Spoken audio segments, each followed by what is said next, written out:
Perkenalkan, nama saya Syahrazawan Wiranata Sibuan dengan NIM 230306001 dari Program Studi Peternakan Fakultas Pertanian Universitas Sumatera Utara dari Stambuk 2023 dengan dosen pengampu mata kuliah Produksi Ternak Unggas yaitu Ibu Insinyur Tati Widianasari SPTMP IPM. Nah, di video kali ini saya akan menjelaskan tentang biosintesis benih telur, biosintesis putih telur, dan biosintesis kerabang telur. Baik, saya akan mulai dari biosintesis benih telur. Nah, proses biosintesis benih telur itu dimulai dari peran hormon estrogen yang diproduksi oleh ovarium. Hormon ini dia merangsang hati untuk menghasilkan protein vitellogenin, yaitu bahan utama pembentuk kuning telur. Setelah dia terbentuk, vitellogenin dilepaskan ke aliran darah dan diangkut menuju oosit, atau yang biasa disebut sel telur yang sedang berkembang di ovarium itu. Di permukaan oosit terdapat reseptor khusus yang mengenali vitellogenin. Melalui proses endositosis, vitellogenin masuk ke dalam oosit dan kemudian dipecah menjadi dua komponen penting, yaitu lipovitelin dan fosfolipid atau komponen fosfat.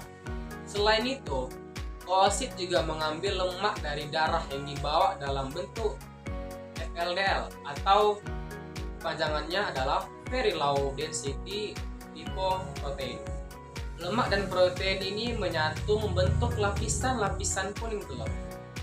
Lapisan-lapisan ini dia terbentuk secara bergantian siang dan malam, menghasilkan pola seperti lingkaran pohon. Proses ini berlangsung selama 7 sampai 10 hari. Selama pembentukan pigmen dari makanan unggas seperti xanthofil ditambahkan ke vitellogenin, memberikan warna kuning hingga orange pada kuning telur. Selanjutnya, materi kedua itu saya akan menjelaskan tentang biosintesis putih telur. Setelah ovulasi, kuning telur yang sudah matang masuk ke saluran reproduksi, tepatnya ke bagian magnum. Disinilah putih telur atau albumen mulai terbentuk. Hormon estrogen dan progesteron memicu sel-sel magnum untuk mengekspresikan gen penghasil protein putih telur. Proses inilah dimulai dengan transkripsi DNA menjadi mRNA, lalu diterjemahkan oleh ribosom menjadi berbagai jenis protein.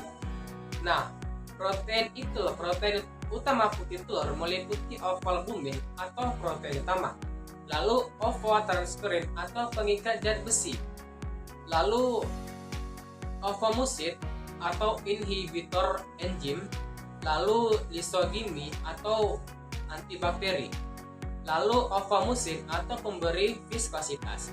Setelah itu dibentuk, protein mengalami modifikasi seperti glikosilasi, fosforilasi, dan pembentukan ikatan disulfida untuk memperkuat struktur dan fungsinya.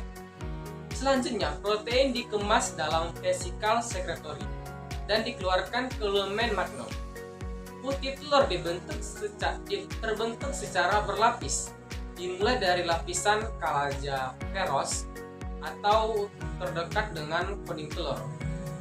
Lalu putih telur ini kental bagian dalam ini, lalu putih telur encer bagian tengah, lalu putih telur kental bagian luar, hingga ke lapisan putih telur encer bagian luar. Setelah telur berputar dalam saluran reproduksi, sebagian putih telur itu tadi terbuntir membentuk kalaja, yakni tali spiral yang menjaga posisi kuning telur tetap di tengah. Selanjutnya, saya akan beralih pada biosintesis kerabang telur. Materi terakhir. Setelah pembentukan putih telur selesai, telur bergerak ke bagian isthmus, di mana merupakan tempat dua lapisan membran kerabang dibentuk dari protein fibril seperti kolagen dan keratin. Di ujung tumpul telur terbentuk kantung udara antara kedua membran. Nah, kemudian telur masuk ke bagian uterus, atau kelenjar kerabang, di mana tempat mineralisasi terjadi. Nah, disitulah dia terbentuk titik awal pembentukan kerabang yang disebut mamila. Nah, ion kalsium dikumpulkan dari dua sumber, yaitu makanan yang diserap usus dan cadangan tulang medula. Nah, penyerapan kalsium itu dibantu oleh vitamin D3 dan dibawa ke uterus oleh talbidin. Karbonat dibentuk dari CO2 yang diubah oleh enzim karbonik anhidrase menjadi bikarbonat, lalu dilepas ke cairan uterus. Ion kalsium dan karbonat bersatu membentuk kristal kalsium karbonat atau kalsit yang tumbuh menjadi lapisan palisade, membentuk struktur kuat namun berpori. Di akhir proses, kutikula atau lapisan pelindung protein disekresikan dan menutup sebagian besar pori-pori, menjaga telur dari kontaminasi. Nah, jika telur berwarna, pigmen ditambahkan di tahap akhir ini, yaitu protoporfirin atau warna coklat dan biliverdin atau warna biru atau hijau.